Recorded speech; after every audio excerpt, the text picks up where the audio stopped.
face. I have no makeup on. I just woke up. But I want to read something to you guys that I'm reading, and it's so incredible and amazing, and I want to just read it and share it with you guys. I didn't want to do like a whole video where I record it and edit it. I just wanted to do like an off the cuff sort of thing. Now, I know that this is different from tarot, but I think that this is really important. This taps into that idea of spirituality, right? And I really feel like those of us who are interested in tarot are people who are would be interested in this type of readings. So while we're waiting for others to hop on and to join us, I am going to tell you about this book that I am going to read to you guys from. So this is the Nag Hammadi Scrptures. And what these are sacred texts that were found at the same time as other books in the Bible, in the same locations as books that were found in the Bible. But the Catholic Church chose which books to include in the Bible and which books not to include in the Bible. And so these are some of those texts that are sacred texts that the Catholic Church chose not to put into the Bible. And this specific story story, I guess, that I want to read to you guys today is from this book.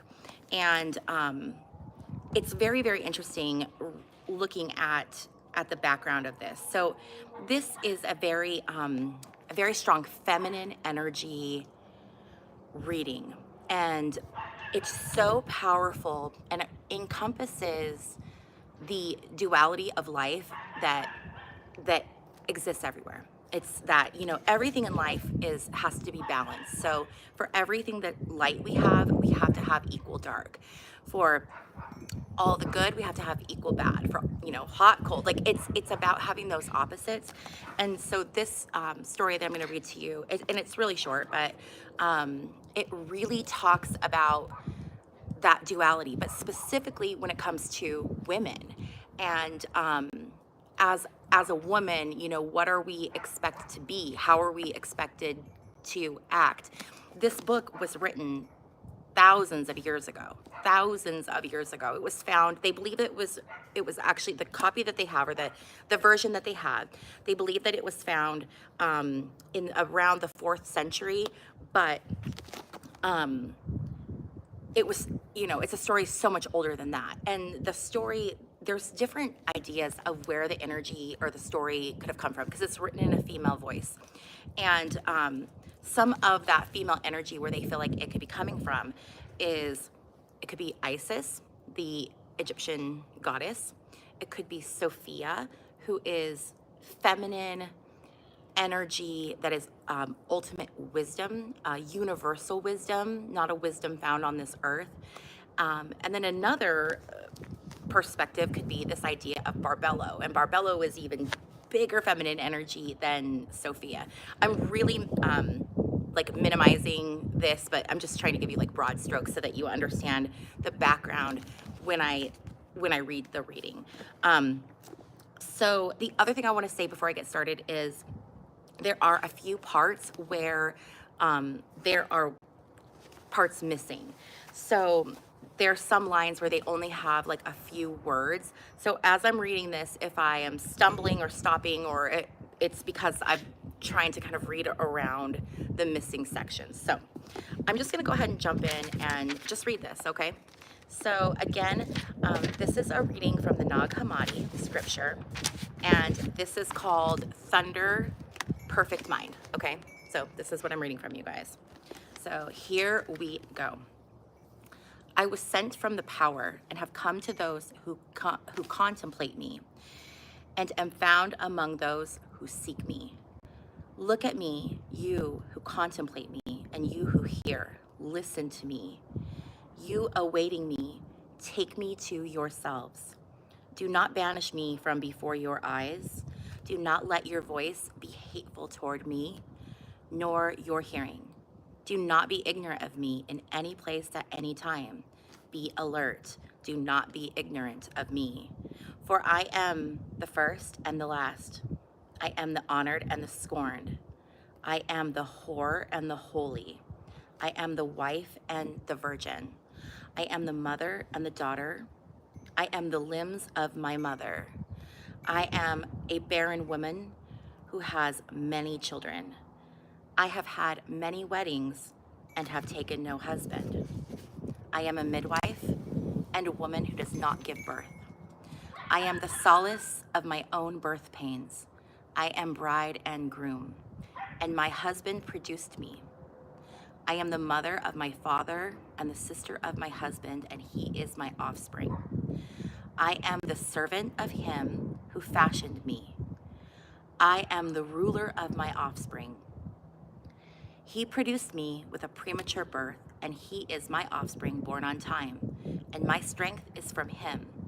I am the staff of his power in his youth, and he is the rod of my old age, and whatever he wishes happens to me.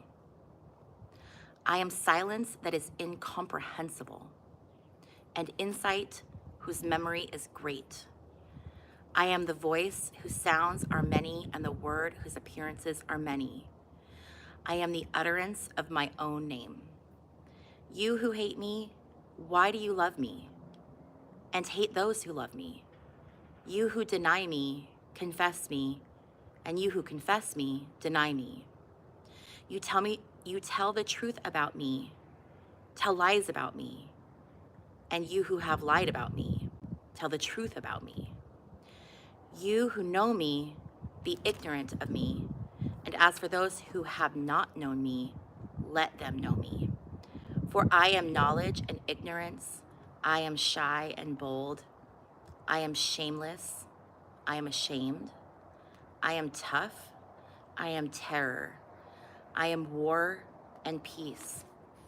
Be attentive to me, I am disgraced and great. Be attentive to my poverty and my wealth. Do not be arrogant toward me when I am thrown down on the ground, and you will find me in those who are to come. If you see me on a dung heap, don't go and leave me thrown there. You will find me in the kingdoms.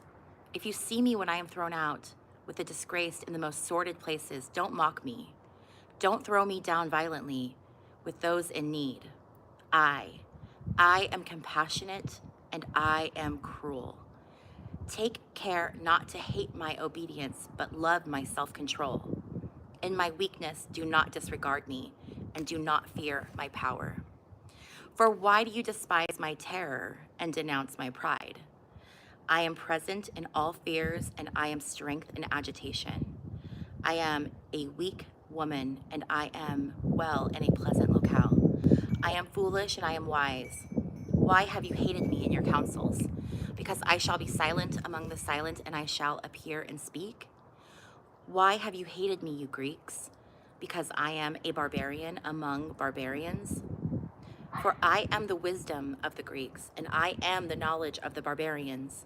I am the judgment of Greeks and barbarians. I am the one whose image is great in Egypt, and who has no image among the barbarians. I have been hated everywhere and loved everywhere. I am the one called life, and you have called me death. I am the one called law, and you have called me lawless. I am one you pursued, and I am one you seized. I am one you have scattered, and you have gathered me together. I am one before whom you have been ashamed, and you have been shameless to me. I am a woman who does not celebrate festivals, and I am she whose festivals are many. I am godless, and I have many gods. I am one you have professed, and you have scorned me.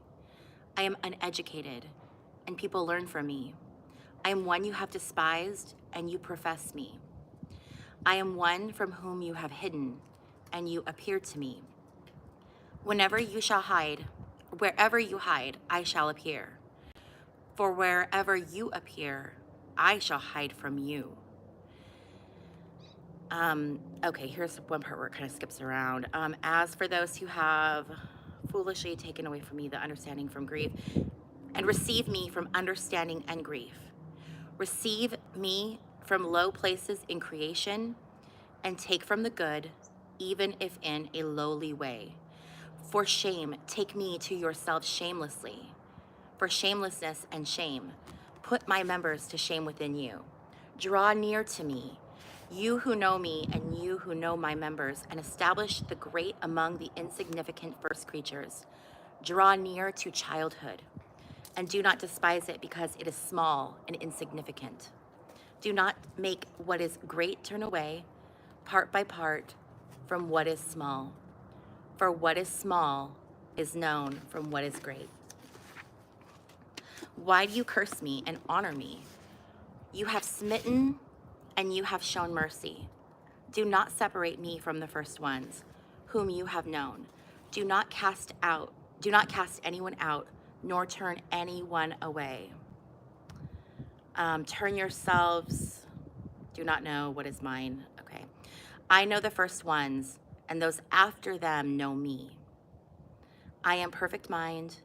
I am the knowledge of my search, the discovery of those who seek me, the command of those who ask of me, the power of powers through my knowledge of angelic ambassadors, through my word of God among gods, through my counsel of spirits of all people dwelling with me, or women dwelling within me.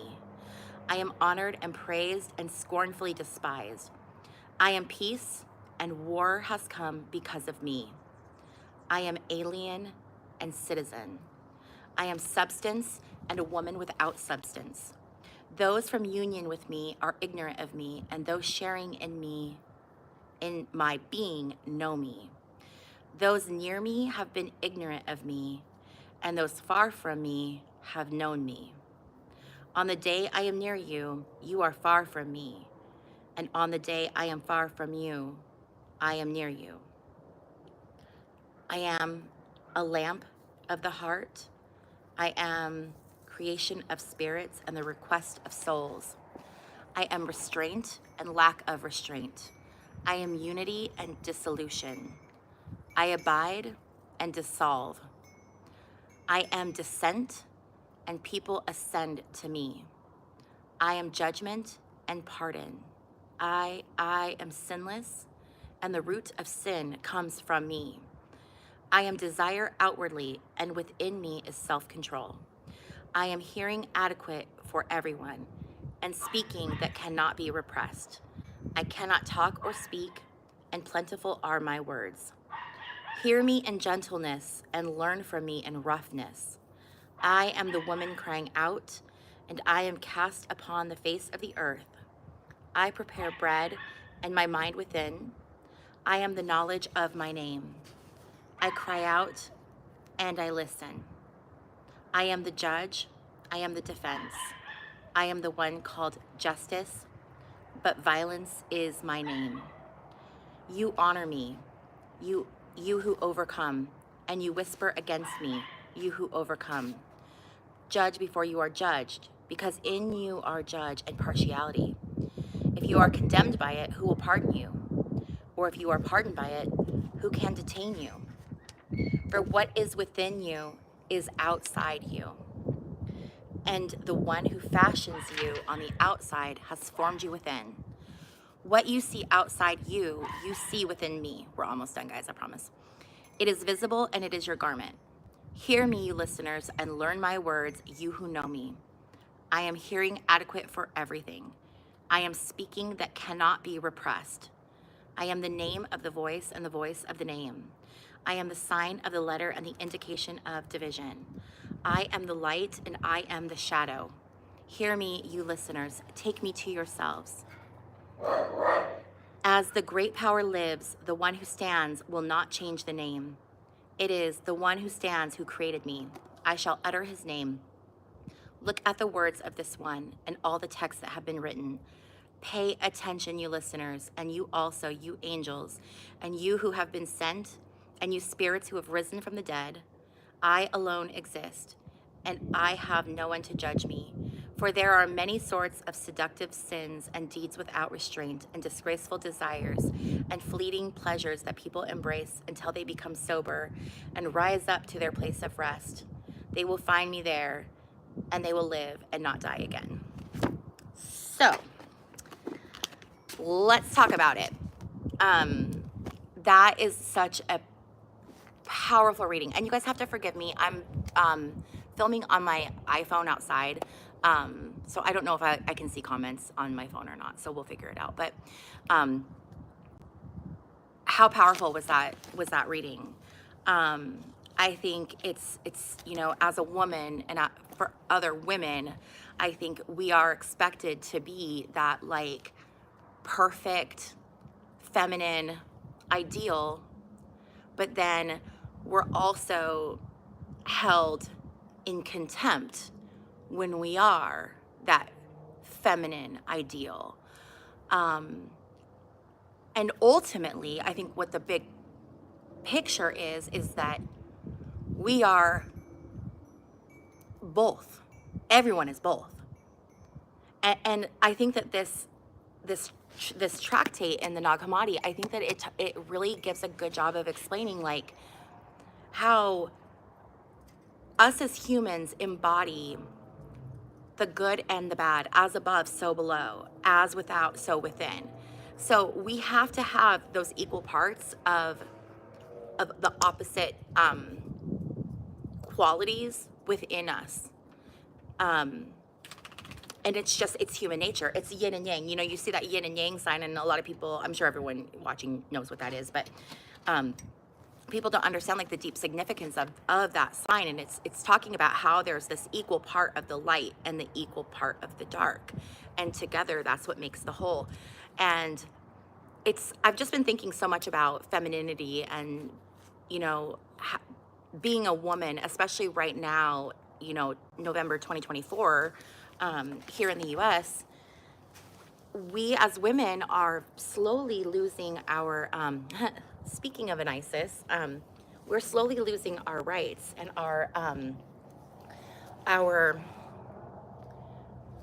the things that we hold dear to us, right? So whether, you're pro-choice or pro-life, whatever, abortion is no longer a guaranteed right.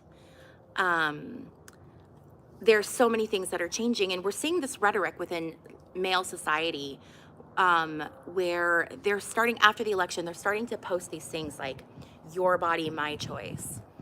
And I feel like the scale right now has tipped too far one way. Don't drink my coffee. And I don't know what's gonna right that balance. I don't know if it just needs to completely tip and then flip and then start over. I mean, that could be where we go with this.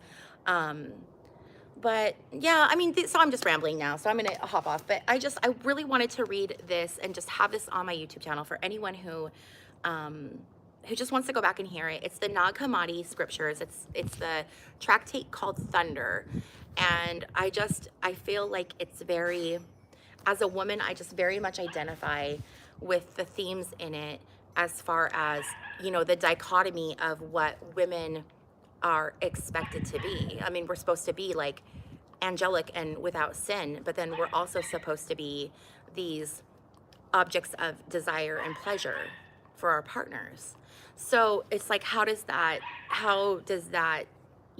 balance? Well, it doesn't. Something's got to give, right? And I think it's that shift. It's, we talk a lot about the shift from the 3D to the 5D, and I think a lot of this is that shift that needs to happen. I think that people need to wake up, and I don't think that people who are not waking up are going to be able to see that. I think that they're going to continue in that behavior. And so what are we going to do as women, and what are we going to do as a society to correct this, to make it acceptable to be a fully realized woman who has good and bad? Because if you look at men aren't criticized for, having a lot of sexual partners, or for being aggressive, or even for being mean. They're rewarded for it, and then when they show that gentle side, that loving side, they're rewarded for that too. So there's definitely this double standard of, being a woman, you're up against it. You really, really are. But I think what's really important is that instead of feeling that, oh, we're women, so we're up against it, it's like taking back that power and saying, nope, I am the giver of life. Oh, my dogs are gonna bark. Sorry, you guys, there's a cat in the yard. Sage. Oh my God, the neighbor cat likes to come sit on our ledge and does it on purpose so that the dog will go crazy. Anyway, but what I want to inspire you to do is, like, we're looking at the problem, we're identifying it. Okay, yes, as women, we definitely feel like we're held to this very weird double standard where we can't make anyone happy. Okay, fine. So what do we need to do about it? We need to take our power back. We need to step into our power. And that's why I wanted to read you guys that text, because that is so, to me, it was so empowering to read. And it was like, yeah, I'm going to claim that I am this powerful woman who life comes from. But I'm also going to claim that, you know, it's like I'm holy and I'm the whore. We're both. And I think as women, we should be able to proudly say, yep, I'm this and I'm this. And that's what it is. So anyway, that's just my little thing I just wanted to jump on really quick this morning. And I normally sit out here and drink my coffee and read, and I just started reading this, and I was like, you know what, I'm just gonna do a live, share it, and then it'll be on the internet forever in case anyone wants to look at it later. So anyway, you guys, thank you so much for hanging out with me on this Sunday morning, and for forgiving me for having no makeup on. I had dermabrasion, so I'm a weird color, but it's fine. We're rolling with it. So anyway, I hope you guys have a good Sunday, and I will see you guys in my next video. Bye.